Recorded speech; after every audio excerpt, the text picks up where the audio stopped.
Stitchers. This is Peggy again. Today I'm going to show you a couple of techniques for quilting. A lot of you have asked for ideas on how to quilt those blocks for Quilt As You Go. So these are just going to be ideas on how to quilt your Quilt As You Go blocks. Here's a few examples of different ways that you can quilt. You can see here this is called Stitch in the Ditch. And it's just stitched right along there, and on the back it's just going to be straight lines and your squares or whatever pattern you have. This one is a serpentine stitch. Then of course we've got all these decorative stitches. If your machine has decorative stitches, this is a good way to go. Here's a good example of mixing types. This is a decorative stitch, and then these are just your standard stitch around all of your blocks. Here's another example of, there's a triangular pattern, some meandering with the serpentine stitch, and then I think I've stitched around these little ladybugs so that on the back you get this little kind of pattern like this. So then you can also do, this is a little more creative if this is what you want to do. These are ladybugs here. There's also ladybugs on the back, and you can see that I've stitched around that ladybug and this flower, and then it gets these patterns on the other side. There's also very simple, if you want to stay simple, you can do just straight lines, which I'll show you in a few minutes. Or this pattern is done with the serpentine stitch, and it's just done a cross hatch. So let's start showing you how to do each block. Okay, the first one I'm going to show you is where you're just going to do straight lines across. You can do just one direction if you like, or two directions if you like. A lot of this will depend upon the batting that was in your kit. If your instructions say must be quilted at least 1 inch, then you need to do a 1-inch grid. You can do larger grids if your batting does not specify. Usually that can go as much as 5 inches, but I'm going to show you how to easily do a 1-inch grid. This is the kind of quilt that has the backing is larger than the actual block, because this is going to fold over like this. So if you make marks in this 1/4 inch here, it's not going to show on the front. So what I'm going to do is take my ruler, and I'm going to just put tiny marks here, and this is going to tell me where. Can you see that? Do that all the way around this side, and then turn it and do it all the way around all 4 sides. Go ahead and do the rest all the way around. I'm not going to do this whole block this method, so I'm going to show you how to do this one first. So let's go to the sewing machine. And okay, so now you've got your dots here. I've set my machine to a serpentine stitch. You can do a regular straight stitch on this if you want. I'm also using a walking foot. And what this foot does, if you can see it moving here, these feed dogs, so that if you can see how that moves, if you have a walking foot, that would be great. You don't really need one, but I'm going to use one. Later I'll show you quilting without one. So we're going to start this. You usually don't want to start on the edge, because then it would push everything and it'll slide to the side. You want to kind of start in the middle.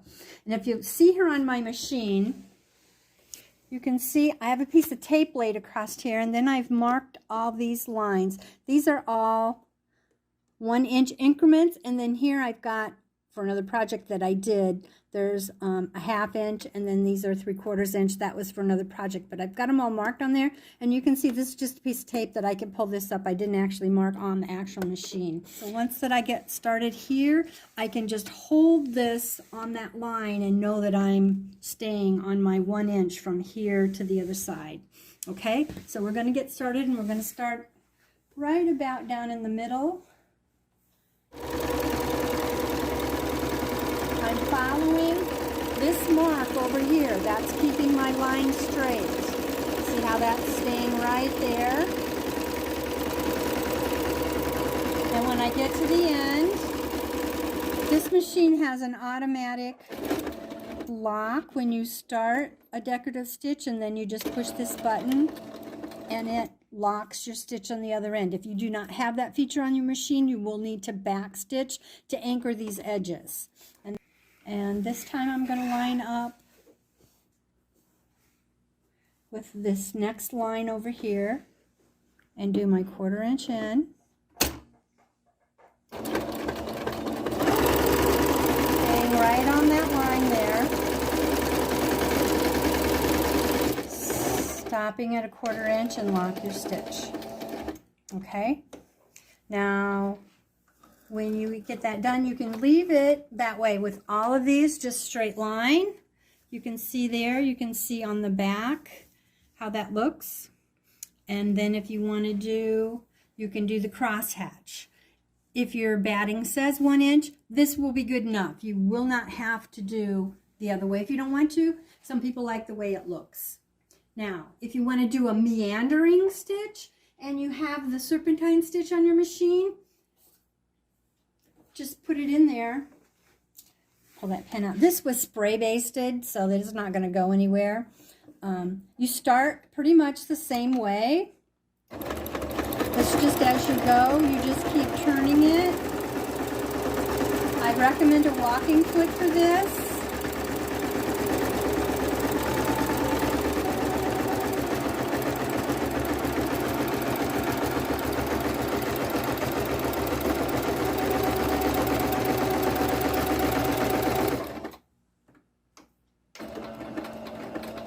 Then on the back, you get a meandering, I don't know if you can see that, a meandering stitch. You can do around, like if you went around the teddy bear, you would have that meandering circle. Okay, our second quilt is going to be, we're going to stitch around all of these. Now, this is another quilt that has, this is going to fold over, so marks you make in this area are not going to show on the outside of the quilt. Most of our quilts have this marker. As you can see, I've marked on this one the lines, the stitch lines, okay? You want to stay at least a 1/4 inch from that stitch line when you quilt, okay? So I'm going to go down and mark on all of my seams. I'm going to mark that 1/4 inch. Just put a mark across it. Doesn't have to be very dark, you just have to be able to see it.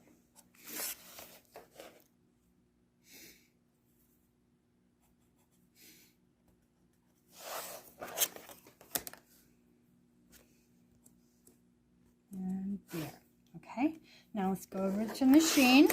Okay, now you're going to take this and you're going to start somewhere. We don't want to start on the edges, on the ends. We want to start somewhere in the middle. And since this, I've got to start farther out. Now, the space that you quilt from the seam, that's your choice. I like to put it somewhere where I can easily follow a line. And I'm going to follow this line on my walking foot. See right there? I'm going to put that seam right there, and that's where I'm going to hold it. I'm starting a 1/4 inch in, right at my mark.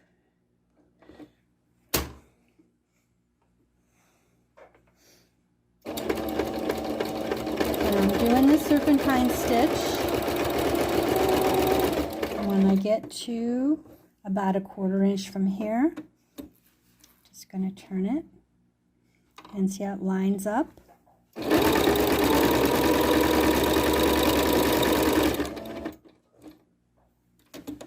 See, I'm not quite lined up, so I'm going to have to put it back and go a little bit farther.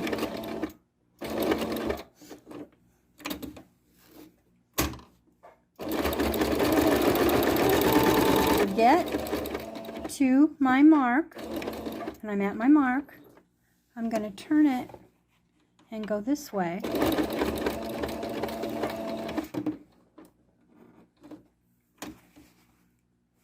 I need to go a little farther.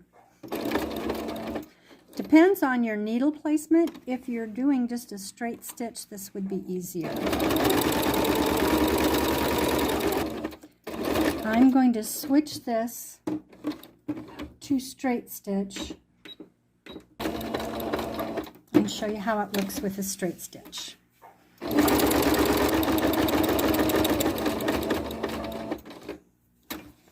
The more you sew this way, the more you'll get to eyeball it. I'm not real fussy about the quilting on the beginning. It's a learning experience, and I understand that. I don't expect perfection, and neither do the people that receive these.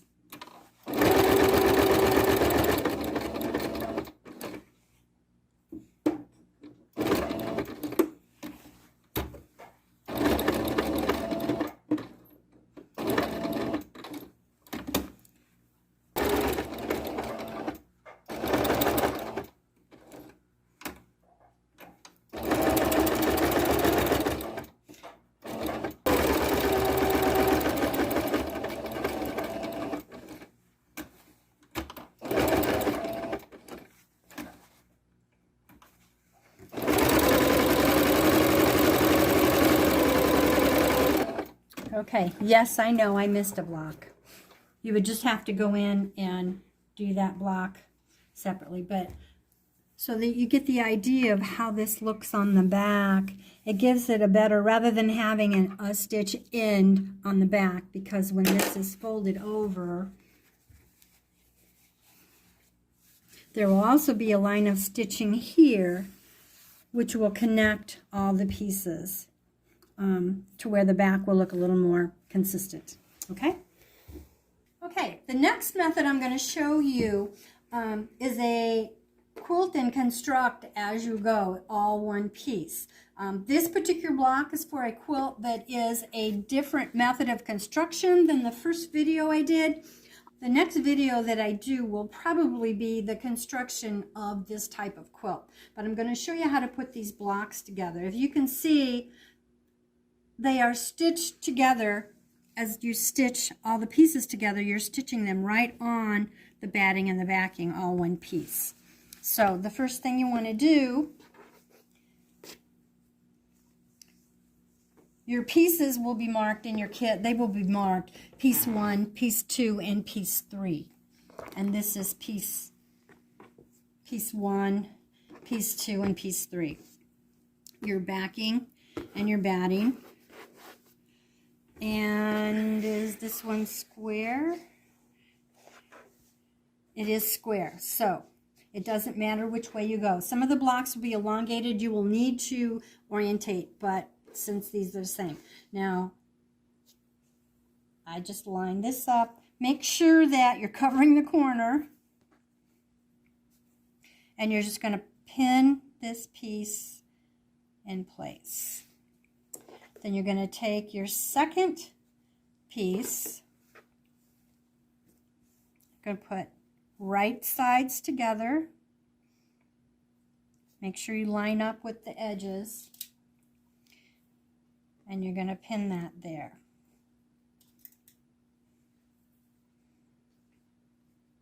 Okay, then we're going to go to the machine. Okay, so we're going to take this and we're just going to stitch this like you usually would construct at 1/4 inch. Make sure you start before the edge. And again, I'm guiding it right there at that 1/4 inch. It's shifting just a little. I'm going to release that.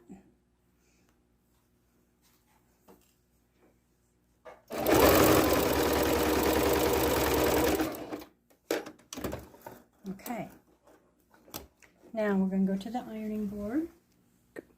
Okay, once you get it all stitched, press it all down. We want to press this really well. Make sure you get everything pressed all the way out. This is on steam, if you can hear it hissing or not.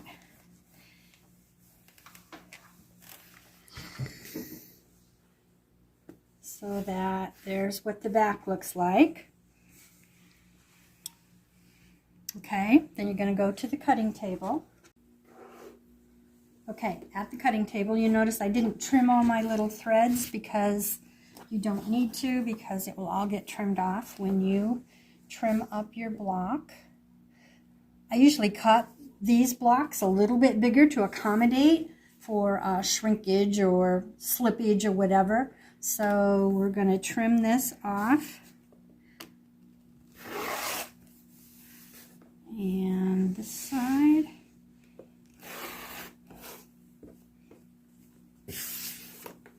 And again, this way, there's a little bit overage there.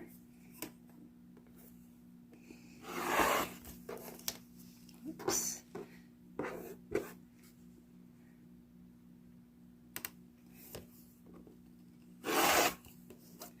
Okay, and there is your block, just like this one. If you don't have a cutting mat and wheel, you can trim that with scissors by just making sure that you measure it out and mark it. You can just use the marking pin that I provide with all the kits, and you can just mark it that way and cut it with scissors, as long as you've got a fairly consistent block, so they're pretty much the same size. In the next video, I'll show you how to join those blocks. The next method of quilting I'm going to show you is a little more complicated. If you want to try this, a little more complication. These are done with stencils. I'm a beginner at this, so don't criticize my work. I won't criticize yours. That one is a butterfly, and all I did was take a piece of paper and marked my half butterfly and opened it up and cut it out and just laid it on there. I'll show you how I transferred it to the fabric in a moment. This one was done with a stencil, and it's little froggies. And it makes a cute design on the quilt if you want to do that way. I'm going to use this block. You notice that I just made a copy of the fabric, and then I expanded it to get this little heart shape here. And here's my little cutout. Now, this is using something called the press and seal method. And this is just press and seal that you can buy at Walmart or wherever. And you just take a piece of this off, lay it on your fabric. I take the pins out first. This has been spray basted. Smooth it all down. Now, I'm just going to do the heart, but if you wanted to cut this little teddy bear out, then you could put that little teddy bear in your pattern. But I'm just going to do the heart for now. And I'm just going to take, you can use any kind of marker or anything, because this is not going to go through to the fabric. But I'm going to draw around this heart, and then this heart is going to overlap it,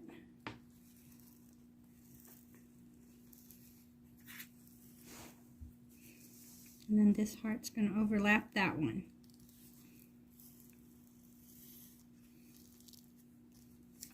Pretty easy.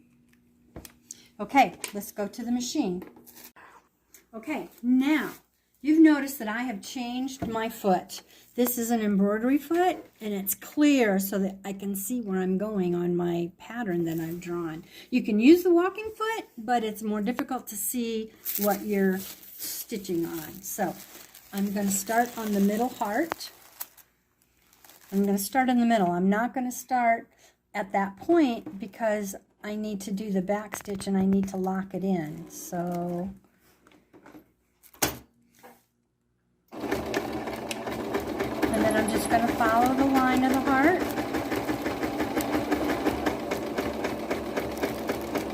Just take your time to do the curves. And you can do this with any pattern. You can make it as simple or complicated as you like. And then just hand crank it down to your point. Turn it. I'm going to pull these threads out so that I don't run over them and bind them into my stitching and have to pick them out later.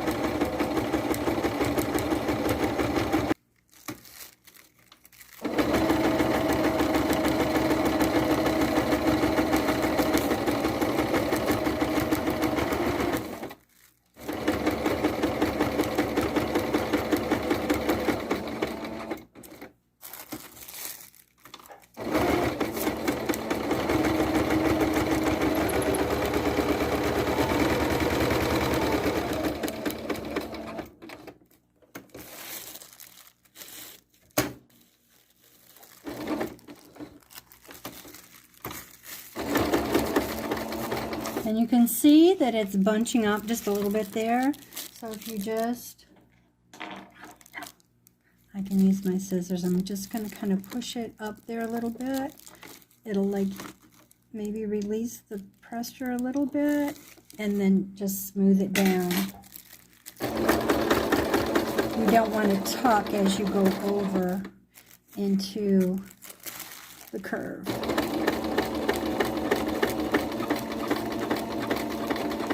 We're done. Now,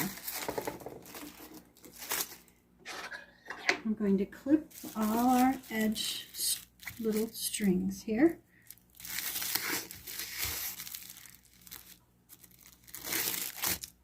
Turn it over. And see here, I caught this thread as I went. I'll need to pull that out. Yeah, they're sticking to the, but that's okay. Oh, that's just a spare piece. Trim these up. Okay, there you can see how the back looks.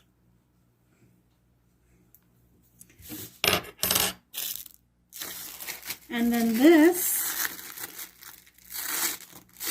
you've perforated this, so it just will pull away.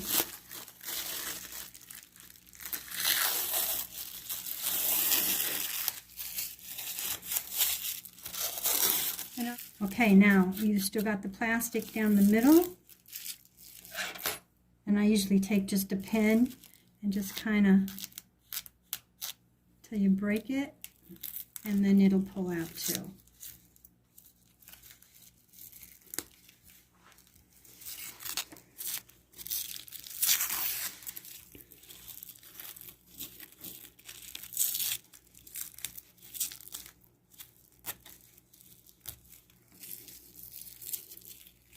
It's a little messy on your hands, but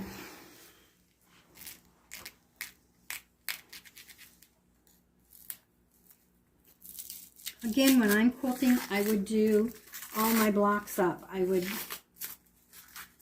draw them, I put the press and seal on, draw them all out, and then stitch them all, and then just do an assembly line, and then spend 20 minutes picking all this off.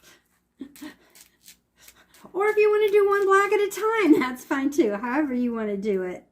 Whatever reason, you know, for whatever reason you want to do it each way. That's your 3 little hearts.